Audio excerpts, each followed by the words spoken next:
Top quality और consistent performance के लिए सिर्फ सिल्वर पंप नाम याद रखना।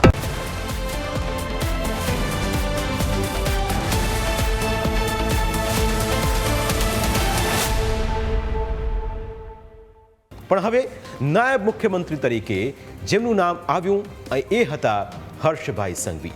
રાજકારણની દુનિયામાં એક એવું નામ જે યુવાનીની ઉર્જા, સમર્પણ અને ઝડપી નિર્ણય લેવા માટે જાણીતું છે। દીકરીઓ માટે મોટા ભાઈ અને માતાઓ માટે જાણે દીકરો। એક એવા નેતા જેનો આત્મવિશ્વાસ અડગ છે, મન મક્કમ છે અને સુરક્ષાનો દ્રઢ સંકલ્પ છે। નામ છે તેમનું હર્ષ સંઘવી, જેઓ રાજ્યના ત્રીજા નાયબ મુખ્યપ્રધાન બન્યા છે। જો કે આ સફળતા એ તેમની અથાગ મહેનત અને પરિશ્રમનું જ પરિણામ છે। આખરે તેમણે એવી કઈ કામગીરી કરી કે જેના કારણે આજે તેઓ સફળતાના શિરમોર સુધી પહોંચી શક્યા છે। તેના માટે જુઓ અમારો આ વિશેષ અહેવાલ।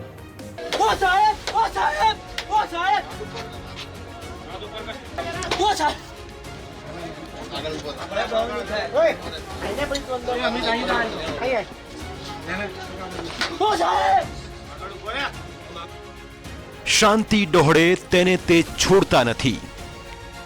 સૂરજની પહેલી કિરણો પહેલા ઘરના દરવાજાઓ છુપાયેલા લોકોને ઘરના દરવાજાઓ તોડીને આ બધા જ દંગાઈઓને પકડ્યા।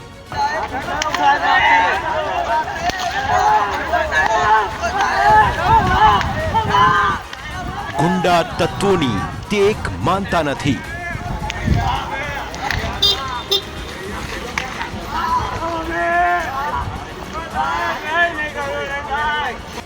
દરેકના સુખ દુઃખમાં બને છે તે સહભાગી।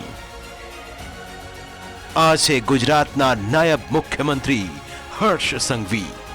8 જાન્યુઆરી 1985ના રોજ સુરતમાં જન્મેલા આ યુવા નેતાની કામગીરી કડક છે।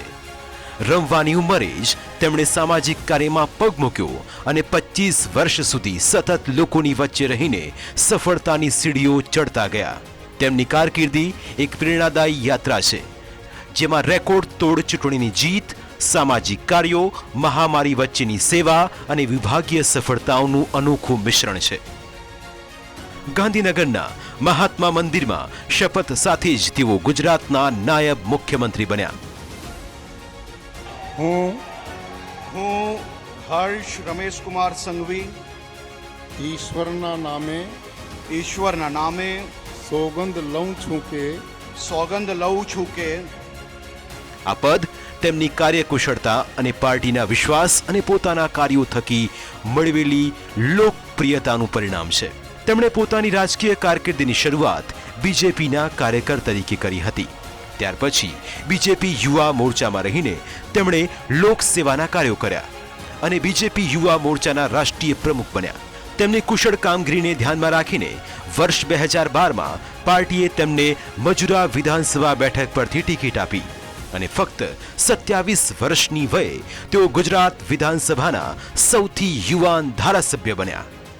વર્ષ 2017 અને વર્ષ 2022માં પણ તેમણે જંગી લીડથી જીત મેળવી। આ ત્રણેય જીતમાં તેમની વધતી જતી લોકપ્રિયતા અને યુવા વર્ગ પરના વિશ્વાસનું પ્રતિબિંબ સ્પષ્ટ જોવા મળ્યું। તેમની કામગીરીએ બીજેપી હાઈકમાન્ડનું પણ દિલ જીત્યું અને રાજ્યના મંત્રીમંડળમાં તેમણે સ્થાન મેળવ્યું અને સાથે જ ગૃહ રાજ્યમંત્રી તરીકે રાજ્યની સુરક્ષા પર ભાર મૂક્યો। ફક્ત ગૃહ વિભાગ જ નહીં, તેઓ એક સાથે 9 વિભાગની જવાબદારી સંભાળી રહ્યા છે, જેમાં આપત્તિ વ્યવસ્થાપન, રમતગમત, સાંસ્કૃતિક પ્રવૃત્તિઓ, જેલ વિભાગ અને સરહદી સુરક્ષા સહિતના વિભાગોનો સમાવેશ થાય છે। આ તમામ વિભાગોની અંદર હર્ષ સંઘવીએ પોતાની કામગીરીનું ઉત્તમ પ્રદર્શન કરી બતાવ્યું। દરેક તબક્કે ઝડપી નિર્ણયો લઈને લોકોને સુરક્ષાનો અહેસાસ પણ કરાવ્યો। જ્યારે તોફાની વિધર્મીઓએ શાંતિ દોહડવાનો પ્રયાસ કર્યો, ત્યારે તાત્કાલિક ઘટના સ્થળે પહોંચીને કડકમાંથી કડક સંદેશ આપીને લોકોને સુરક્ષાની ખાતરી આપી। જ્યારે ગુંડાઓએ ભયનો માહોલ ઊભો કર્યો, ત્યારે પણ પોલીસને કડકમાંથી કડક કાર્યવાહી કરવાની છૂટ આપી અને ગુનાખોરીને કાબૂમાં લીધી। વાત લવ જેહાદની હોય, દીકરીઓના સ્વમાનની હોય કે પછી ગૌ માતાના રક્ષણની, અવાજ તેમનો હંમેશા બુલંદ રહ્યો। ફક્ત 36 વર્ષે ગૃહ વિભાગનું સુકાન હાથમાં લઈને મજબૂત કામગીરી કરનારા હર્ષ સંઘવીએ અનેક સફળતાઓ હાંસલ કરી છે. તેમના સુકાન હેઠળ પોલીસે ડ્રગ્સ વિરોધી અભિયાનમાં અભૂતપૂર્વ સફળતા મેળવી. ડ્રગ્સની ઘૂસણખોરી રોકવા તેમણે કડક સૂચનાઓ આપી, જેનું પરિણામ એ આવ્યું કે વર્ષ 2022માં જામનગર અને સુરતમાં 39 કિલો ડ્રગ્સ જપ્ત કરવામાં આવ્યું. તેમના કાર્યકાળ દરમિયાન અંદાજે 6500 કરોડનું ડ્રગ્સ જપ્ત કરાયું, જે યુવા વર્ગને ડ્રગ્સથી બચાવવાના તેમના પ્રયાસોનું પરિણામ છે. ડ્રગ્સ વિરોધી અભિયાનને મહારાષ્ટ્ર, ઉત્તર પ્રદેશ, દિલ્હી અને કોલકાતા સુધી વિસ્તારવાની તેમની યોજનાએ રાષ્ટ્રીય સ્તરે પ્રશંસા મેળવી. આ ઉપરાંત રેપ, ગેંગરેપ અને દીકરીઓના મર્ડરના ગુનામાં ઝડપી કેસ ચલાવીને પીડિતોને જલ્દી ન્યાય અપાવવામાં હર્ષ સંઘવીએ મોટી ભૂમિકા ભજવી. ચંડોળા તળાવમાં બુલડોઝર ફેરવીને બાંગ્લાદેશીઓને ઘર ભેગા કરવામાં તેમણે મહત્વની ભૂમિકા અદા કરી.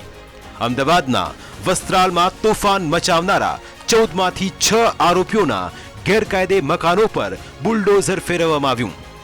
રાજકોટની હોસ્પિટલના સીસીટીવી વિડીયો લીક કેસમાં હર્ષ સંઘવીએ તાત્કાલિક સાયબર ટેરરિઝમ સેક્શનની કલમો ઉમેરીને હેકર્સના નેટવર્કને તોડી પાડ્યું.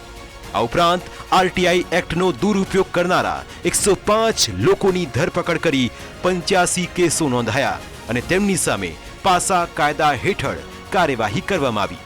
સૌથી વધારે લોકપ્રિયતા તેમણે કોરોના કાળમાં મેળવી.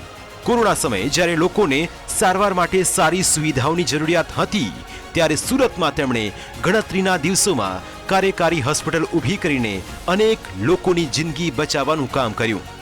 કોરોના સમયે તેમણે કરેલી કામગીરી આખા રાજ્યએ જોઈ, જે બાદ તેમના પરનો ભરોસો વધતો ગયો. આ ઉપરાંત હર્ષ સંઘવી અનેક સામાજિક કાર્યો કરીને લોકોમાં પોતાની એક અલગ ઓળખ ઊભી કરી અને તેનું જ પરિણામ આજે જોવા મળી રહ્યું છે. જો કે હવે રાજ્ય માટે તેમની જવાબદારી પણ વધી છે. તેઓ આ જવાબદારીને સુપેરે નિભાવે અને આવી સફળતા હાંસલ કરતા રહે તેવી શુભકામના. Bureau report, news capital.